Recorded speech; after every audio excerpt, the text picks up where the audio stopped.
A new Tampa Bay Business Journal hits newsstands today. Editor Alexis Muellner, as always, joins us this Friday morning with the week's big headlines. Thanks for being here, Alexis. Nice to see you, Dan. First up this morning, it was just a little more than 2 years ago. Time Warner Business Center said it would create 500 new jobs here in the Bay Area, but apparently they pulled back on that. Yeah, discouraging news. What they wanted to do originally was to sort of consolidate HR and IT and a bunch of their departments down to Tampa to create this shared services operation. They wanted to grow it to 500 jobs, but this week they said they're going to pull out.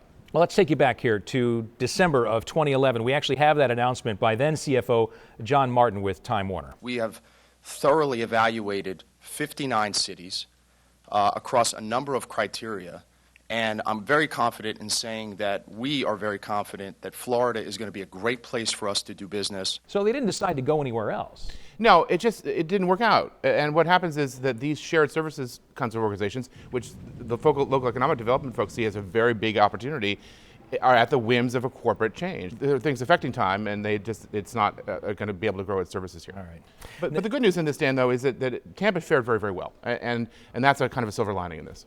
All right, up next, a consumer alert from the Florida Office of Financial Regulation. They're stepping now into the debate over virtual currencies, warning folks against things like Bitcoin, for example, which has its issues. It is, and when the state starts to get involved and issue these kinds of warnings, there were concerns about money being in virtual wallets. You know, this is the future. This emerging payment systems. We're all getting more accustomed to these being very smooth. But when the state gets involved, and Massachusetts also issued a similar warning, it's a sign of the future. A lot of businesses are not necessarily ready to jump into this, but it's good to get educated and be aware of what it entails. Yeah. On a much lighter note, bathing suit season. Swimsuit weather is just about here. And on that note, just in time, 5 local beaches now made the TripAdvisor's annual Best Beaches in America list. 20% of the 25 all here. Siesta Key, some of the Caladesi. I mean, we talk about the beaches being a great marketing tool in the business world, networking, startup, entrepreneurial spirit.